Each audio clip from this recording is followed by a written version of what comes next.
I moved to the other side of the planet and I felt still like a prisoner of the situation. But it's just a matter of perspective. I already moved, so what else can I do? That really made me focus on me and how can I change my perspective to see the situation from a different light.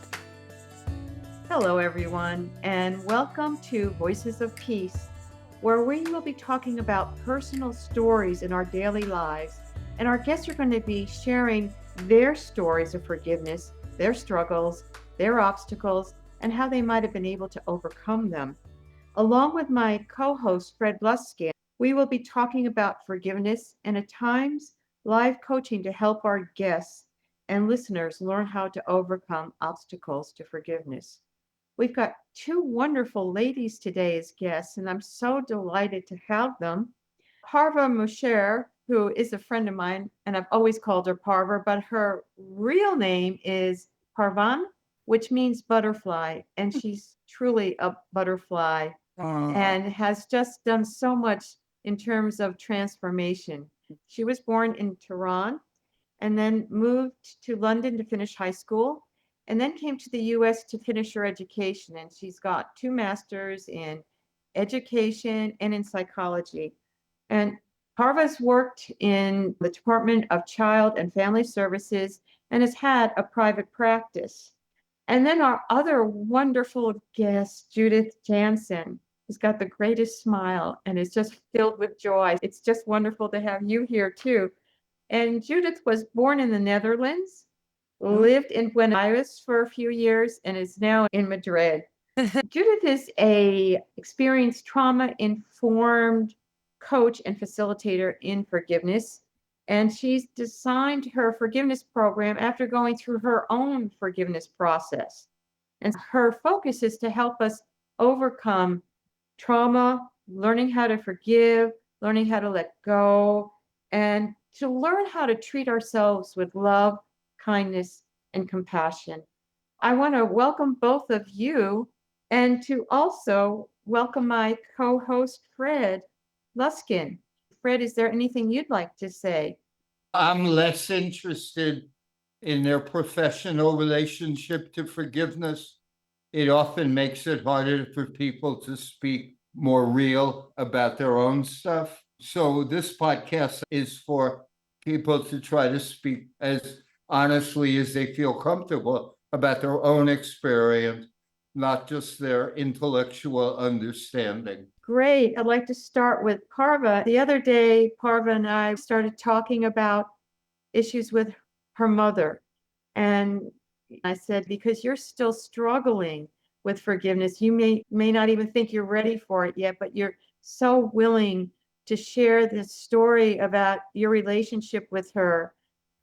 Before I start about this story, I have to say the process of forgiveness started as soon as I opened my mouth and talked with you. Oh, that's good. Started listening to your podcast, and I realized one major thing in my story. Where am I in this story? To take a responsibility. Okay, as a child, how can I take a responsibility? Mother was, when she was younger, of course, there was some kindnesses and taking care of, and financially was okay. But time to time, she would have tantrum and uncontrollable rage, which came from her history, how she was raised and went through. So this is how I became a therapist, by the way. Daily, I had 2 years. All over the house, she was screaming and yelling and talking about how she had suffered. Okay, as a child, can I take a responsibility for having a borderline mother? And how I coped, I was rebellious and defiant and not listening to her. Even my dad, they were fighting a lot because of mom behavior. And I became the mediator and tried to get in between and don't let them kill each other.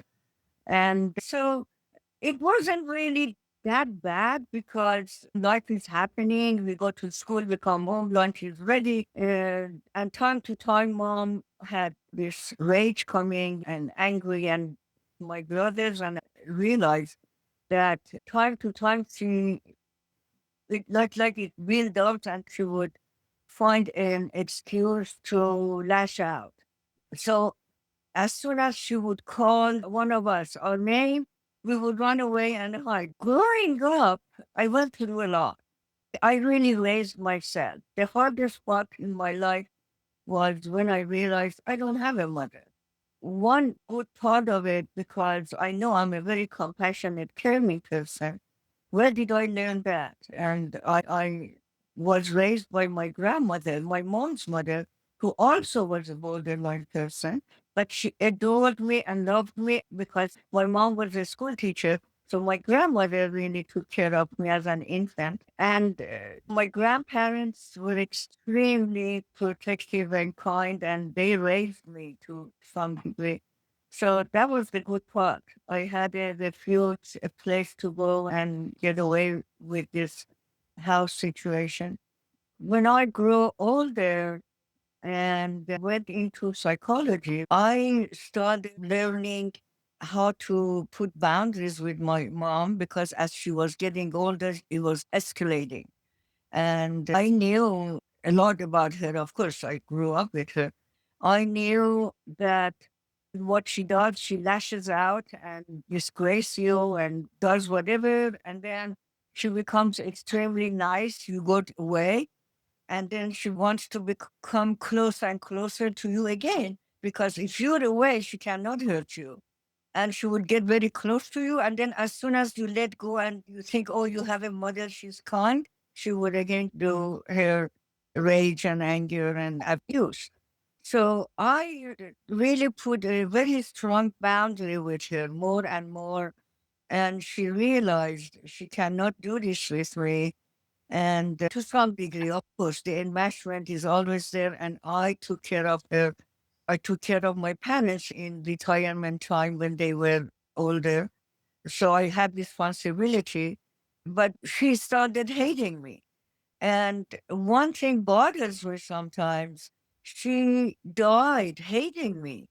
And of course, logically and in my head, I know she was not well. She didn't, she was, she had issues, but just the thought that your mother hated you and she died, I don't know. Sometimes it just squeezes my heart out. It hurts. It's a particularly difficult thing to hold and completely forgive and release. Right. That when you hold in your body that a parent so rejects her parenting and is so capable of that kind of cruelty. You just told the story of what went wrong. I'd be interested in what forgiveness looks like for you. Actually, I think it has started since I started talking with Eileen. I never thought about forgiveness. It was not in my mind. And when Eileen told me you need to forgive and let go, the process began within these last few weeks. Last night I was sitting in the backyard, and for no reason I started thinking about the good part of my mother. She wasn't all that bad. I know she loved me according to her potential as much as she could have. And she took care of me the best way she knew. But I started thinking about some good memories, which I have. I turned out okay. You bring up some really important points. I think the first one is you really didn't know what forgiveness meant, what it looked like. And I think that's part of our first struggle because most people don't know what it really means. And the next piece is you are holding on to the grievances, and we talk about what's underneath that is a lot of grief. It's mourning the loss of what you wish could have been. Yes. And when we can do that, we can begin to let go of the angst that we carry. And the other piece that you've just mentioned too is you started thinking about the good things, that not everything is bad. And we have a choice. What are we going to focus on? Are we going to focus on the woundedness of that person? Or are we going to be able to see it in a fuller way and recognize that there was goodness as well?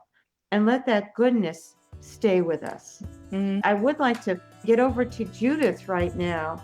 And Judith, have you share your story and how you've been able to overcome obstacles. And we'll get into a conversation with all of us about what we're learning from each other. Wonderful. Thank you, Eileen, and thank you, Parva, for sharing your story. So yeah, it's difficult for me to talk back over the story since my father passed away a few years ago, and I can only look back with love. It's like far away, and I'm glad to be able to talk about him with love in my heart now. So the story starts in my childhood, very dysfunctional family, a father that was always quite dominant, quite aggressive, most of the time angry. He had his good moments too. He was playful, but play always went rough, and then somebody had cried or something went wrong. And we were never really allowed to have emotions or feelings, especially not fear or sadness or anger. He always got angry whenever things showed up like that. So from a very early age on, I learned that's not supposed to be shown. Just tuck it all in and repress it as much as you can, just not to rock the boat. The only person who really was able and allowed to have emotion was he.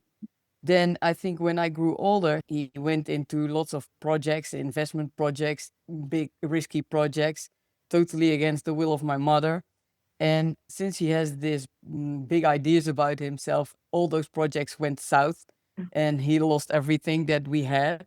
In that same time frame, they had so many fights, my mom and my dad. But my dad really didn't respect my mom in that sense. So he just did whatever he wanted, up until the point that my mom got so ashamed and depressed that she tried to commit suicide when I was 11. But thankfully she didn't. I was able to talk her out of it. I followed her one day when she was about to do it, and I'm really thankful for that. But ever since that moment, the roles got reversed. So I became more her caregiver than she mine. And of course, my father wasn't really a caregiver at all. So I resonate with what you say, that from that moment on, I needed to take care of myself and also my younger siblings. The years went by. My father, when he lost everything, his narcissistic mind couldn't handle it anymore. So since then, I only seen him angry, raged, making others feel miserable. He chased away everybody that was close to us, friends, family, etc. So it was quite isolated. We had to work from a young age just to make sure that things continued. And then my mom got sick when I was 16. On top of that, she was diagnosed with a brain tumor. So even more I felt the need to take over that role, to take care of everything at the house. Nobody asked me. It was something that felt like the normal thing to do as the oldest daughter. And I never really thought about it. I assumed this was normal. This is what happens in families, right? I realized years later that nothing of it was normal and that I missed out upon so many things. Still, the fighting in house went on. And I remember that when I was a teenager, when I wanted to go to bed and sleep, to just cover the noise in the house, I went to bed with my headset in my ears, playing Metallica as loud as I could. I don't know if you're familiar with the music of Metallica, right? Have you ever tried sleeping with that? Yes. Now I don't know. I don't think I can nowadays, but I definitely could then. The music was calming. So yeah, I think that gives a bit of a taste of the situation. My mom recovered, but not entirely. She finally passed away when I was 25, but all the troubles with my dad continued, and it really affected my self-esteem, my happiness, my belief in people, my trust, so many things that got affected by it. But the good thing was that when my mom passed away when I was 25, I really reconnected with who am I and who I want to be, what are my dreams in life, because I had always taken care of others until that point. My mom asked me before she died, please don't stay stuck in things that don't make you happy. And I said, yes, of course, Mom. But I didn't really know what that meant at that time. Wow. And I started reconnecting to, okay, what is it then that I want, right? And what does make me happy, because I didn't have a clue. And I started dreaming of living abroad because I always, as a kid, already dreamt that I was able to speak all the languages in the world. So I thought, okay, let's give that a try. So I started looking for a job outside the Netherlands. And when my youngest brother left the house, because he was still living with my dad, then I had a chance to move to Buenos Aires, and I took it. I didn't think twice. The opportunity came and I said, what the hell? I quit my job. I sold my apartment And I said, let's go. And it was the best impulsive move I ever made in my life, I think, because I needed to get away, because I needed the distance from the drama in the family and to just be able to restart my own life anew based on my ideas about that. And it felt like a new chance. But of course, in the months after the move, I didn't speak Spanish. I didn't have a job. You don't have friends yet. So you have plenty of time to think, right? Too much time to think on your own. And I noticed that I was starting to feel so angry. Like anger came up that I always had repressed until that moment. So normally go for a run would help me to manage my anger. So I took my running shoes, went for the run, didn't seem to really do it. So I started to run 5K, 1K. Then a friend said, maybe you should run the whole marathon. I thought, I don't know about that. But he convinced me. So I did run the whole marathon in 2007. Crazy. But the bad news was that I was still angry at the finish line. And then I became worried because I thought, I don't want to turn in that same angry person that I grew up with, right? So that was for me the turning point. I didn't trust people enough to start talking about my problems yet. So I didn't look for a therapist or a psychologist or a forgiveness coach or whatsoever. But I started to self-reflect a lot. And I always have this weird tendency of asking myself the most annoying questions. So I asked myself, do I really think he had bad intentions? My ego answered the question for me really soon. I said, yes, of course, because otherwise, why would we have done this? But then I lingered with the question a few days longer, and then I had to admit to myself, nah, I don't really think so, right? I can say that he did what he could, giving his upbringing, giving his context, whatever it is, okay. And then more questions started popping up. Was it personal? Was it a personal attack against me? And of course, my ego again said, yes, of course. Who else, right? If it wasn't me. But he did that same thing with anybody else in the environment. He chased away everybody that ever loved him. So no, it wasn't personal. But then, and this is not the thing that happened in a few hours, right? This is a thing in months or maybe even years, right? So it took a while, but the distance really helped me to create that, perspective. The question that also came to me was, how did this story help me to grow into the person that I am today?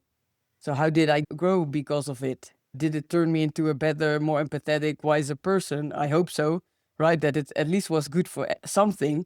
The main character of the story changed, and it was not longer him, but it became me and my story. So it took years to get there to that point, but I'm so grateful that I managed to do that. And the moment that I felt that I forgave him, my mom showed up in my dream. Of course, she passed away years before that, but she showed up in my dream in Buenos Aires, in front of my house. I was standing there, and she came to me with the most beautiful smile, and she touched my face like moms do, right? She didn't say anything, but her smile was saying everything, like, it's okay, Judith, I'm fine, I'm good, you can now let it go. And I cried so much in my sleep that the morning I woke up, I saw that yes, that face when you know you've cried, right? Eyes thick and swollen. It felt so real. And with that, I think it was good. The relationship ever since was never easy because he didn't change, but I changed. So I set very clear boundaries to make sure that I didn't get that hurt again. It was never easy. It was always work. But when new things came up in the story, I was able to go through the forgiveness process very quickly. So at the end of his life, a few years back, I was able to take care of him, give him love. I don't know if it ever came back, but I don't care so much about that because I feel very true to who I am and the love I wanted to give him before his passing. And then when I had to clean out his house, it was funny because you think you've forgiven and then suddenly you have to clean out somebody's house and you find all this old stuff again that he just kept everything from way back when, and he left quite a big mess. So when I came back from that trip in Madrid, I was so angry again, but it went relatively quick. And I did lots of therapy the last few years, but I can say that now I feel like a very light and happy person. And I'm grateful for all the learnings, and I hope he's well. What an incredibly beautiful story both of you shared. And Fred and I have heard stories of others, and there seems to be a pattern that emerges with people. And the pattern is, of course, we get really angry and we deny the anger and we try to run away from it. But that trauma does stay with you until you finally get to a point of saying, hey, it's not going anywhere. And I'm tired of this. And that becomes that turning point for so many people when they say enough is enough, there's got to be a better way of doing this. And it is Yeah. a process that takes, for some, a very long time. It's that self-reflection that begins when people think there's got to be another way. And that's when people begin to take responsibility for their own behavior. And that's the real turning point of switching from being the victim to all of what has happened in my life to being a survivor, to being the hero of my life. Now I can get back in touch with my own agency and make different choices. And I think when we begin to recognize as a victim, we play the blame game and we have cut out choices because we're always blaming. And the way we move beyond that is to recognize that we do have choices and we have a lot of choices. I know, Judith, you probably have something to say about that. Yeah, definitely, because I moved to the other side of the planet and I felt still like a prisoner of the situation. But it's just a matter of perspective. So combined with the promise that I made to my mom to not stay stuck in things that don't make me happy, this clearly isn't making me happy. I already moved, so what else can I do? That really made me focus on me and how can I change my perspective to see the situation from a different light. Now, the other thing that also that I learned throughout the journey is that, yes, he didn't give me what I needed in my younger years, but that's fine. I can now take care of myself as an adult and as a full-grown woman, right? So to just remove the blame, but acknowledge that the wound is there, but I can take care of that wound. Right. And the truth of the matter is, we take ourselves with us wherever we go. And I'm sure, Parva, you could relate to a lot of what Judith said as well. There is something I'm realizing, the similarity of how we cope with the abusive situation, dysfunctional family. Number one, responsibility. We take responsibility to take care of him, so we'll be in control. And I took care of my parents until my life started when my mother passed away 5 years ago. Seriously, my life started. And I started processing the anger and resentment and hate and all these feelings. And Judith was the same. Death in the family, she started taking care of herself again. And the coping mechanism, like she was using music to soothe her wounded soul. I was so much into classical music. Beethoven was my best friend. She took it into Metallica, which I'm familiar with it later on in my life. It's amazing, like how there is similarity into coping mechanism and distance and their boundaries. What's so clear to me with what you're saying is how each of us who's hurt thinks we're unique and special. And we don't recognize just how much suffering there is everywhere. And we exaggerate ours and minimize everyone else's so we can stay stuck. And that is one of the biggest obstacles to all this, is we keep on telling this self-pitying, self-centered story over and over and over. And we can keep it going for years and decades, and then something punctures it so that the story shifts a little to, wait a second, I'm not the center of the universe. Dad didn't necessarily base his life on ruining mine. I just want to ask you, is self-pity and being victimizing yourself, what does it serve us?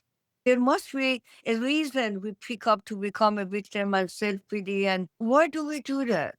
Well, what would happen if your ignorance about how to deal with this successfully was the same ignorance that your parents had about how to live and parent successfully. So there's a need, a deep need to forgive all of our ignorance because it's profound. And that's why we stay hooked to the victim role. I'm the innocent one here, you're to blame.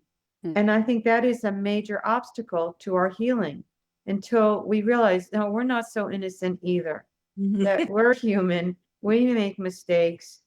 And once we can begin to really acknowledge our humanness, then we can begin to see that in other people too. And that's how we begin to move on.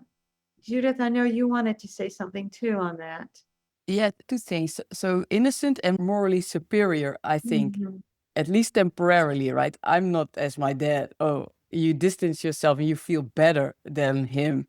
So yeah, that resonates with me. But also as a victim, we hope that somebody sees us and takes care of us. Maybe that's also a win that we could get by playing the victim, even if it doesn't really serve you any purpose. But I wanted to come back to what Fred said. Sometimes we minimize other people's hurts and we are so focused on our own. But I also see a lot, especially in women, the opposite of that. They minimize their own hurt and they only look at other people hurt because that's what a good girl is supposed to do. And with that, they don't get to forgiveness because without feeling angry and allowing your anger to be there, you don't get to the other side of the tunnel. This reminds me of my research work when I was getting my doctorate. And I was looking to see if cancer patients could be differentiated from psychiatric depressed and normals if they used repression more. And in fact, they did. All three of us women here can relate to this, being the dutiful daughter, taking care of everybody else first. And so we had to repress our anger and our resentment. And of course, when we do that, we affect our bodies. We suppress our immune system. And so this is the work that I saw with the work I was doing with the cancer patients. And when the research piece was over, some of them continued their work with me with something called guided imagery and music. And we were able to really tap into altered states of consciousness. And what people began to realize was they didn't know how to love themselves. And when they honestly begin to care enough about themselves, they were able to get in touch with their anger, work through the anger so they could begin to see the situation differently. And so many people said, I wouldn't wish cancer on anyone, but this has taught me such an important lesson that it was worth it. And they learned how to forgive themselves. And that self-forgiveness became transformative. Yeah, and I think self-forgiveness, in my experience, is part of every forgiveness journey, I say, because of course, the main story is with my father, but in that same story, there's so many other forgiveness stories that I could share. And one of them is also with myself for being so hard on myself for so many years, for always prioritizing others, etc. And that's so hard for us when we begin to see, oh my goodness, what did I do to myself to be able to forgive ourselves? That's the hardest person to forgive. I'm curious, Parva, has the needle moved a little bit closer to forgiveness for your mother? I told you, as soon as I opened my mouth and shared with you, it started. Because I wasn't thinking about forgiveness. I was just angry. And I felt I'd have lost so many years of my life taking care of this crazy mother. And she hated me to the end. And that's a hard thing. But I did take care of her to the best way I knew. I never left her alone. I provided for her. But when she passed away, my anger started coming up. And now maybe you can see that it wasn't you that your mother really hated, it was herself. That is painful. Why would my mother that I loved so much be hating herself? The one thing that I was thinking, listening, is I see that both of you were able to take care of pretty bad parents at the end of their lives. And from my hearing, that's a superpower. It's not a weakness. Thank you, Fred. No matter what they did, you didn't lose your humanity. And I don't see that as any weakness. I don't see that as anything from your gender. I see that as the deepest touch of being a human being fulfilling exactly what we humans should be doing in this world. The actions were remarkable, and those should be some level at the top of all this, that you can continue to be a absolutely loving human being, doing the right thing with appropriate boundaries. And that is the message that heals the world. The fact that both of you took care of, with love, people who hadn't been good parents shows the indestructibility of your spirit. I'm just telling you, that's what I'm left with. That's beautiful. Yeah, I just needed to hear it's so positive and make me feel good about myself. And Judith, I think also your mom so did her best to love you. And that also is one of the human things. They found that kids who were abused, who had some adult figure that they could hold on to in any way, that mitigated so much of the damage in their life. Again, I'm hearing this for some of the beauty in the stories. Well, before we close, what would you like to leave this audience with? For me would be trust yourself and trust the process. And if you are in an abusive, dysfunctional family, psychotherapy definitely helps.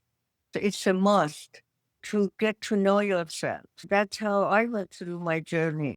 Yeah, and you don't need to go through this alone, right? There's so many people struggling with this. There's nowadays, fortunately, so many forgiveness courses that could help you, and do it with a small group of people where you can feel safe so that your story is heard. You're worth it. And on the other side of forgiveness, there's peace, there's freedom, there's love. So it's really worth the effort. I've heard that message so often. When people that hit the rock bottom, they want to work through this anger, they're just struggling with it, but they begin to do that. But when they get to the other side of it, that's when they can look back and say, my goodness, this journey was really worth it. Fred, what would you like to say? I'm just thinking of Jesus's words of forgive them, they know not what they do. I think that's a pretty strong statement about all of us. Yeah, I'm in awe with the both of you and your stories. So I really want to thank both of you for being a guest on our show today. And of course, to always thank Fred, who's always got such wonderful insights. So thank you all. If you'd like to know a little bit more about Parva and Judith, you can find more information in our show notes. Thank you for joining us in listening to Voices of Peace, Personal Forgiveness, where I hope you were inspired by the stories you heard about those practicing forgiveness in their daily lives and how this can help create social change. If you know of anyone who would benefit from hearing this episode, please share it. I would also like to remind my listeners that I'm available for forgiveness coaching. In this coaching program, you will learn why it is important to forgive, how to forgive, and how to let go of anger, pain, and grievances you may be holding on to. You will also learn how to live your life with more compassion towards yourself and others, leading to a happier and more peaceful existence. Contact me at erboris@gmail.com for forgiveness coaching sessions. For more information on forgiveness and political forgiveness, visit my website, drboris.com, where you can find the latest information and sign up for the newsletter. And please remember to like and subscribe on YouTube, Apple Podcasts, Spotify, or wherever you get your podcasts.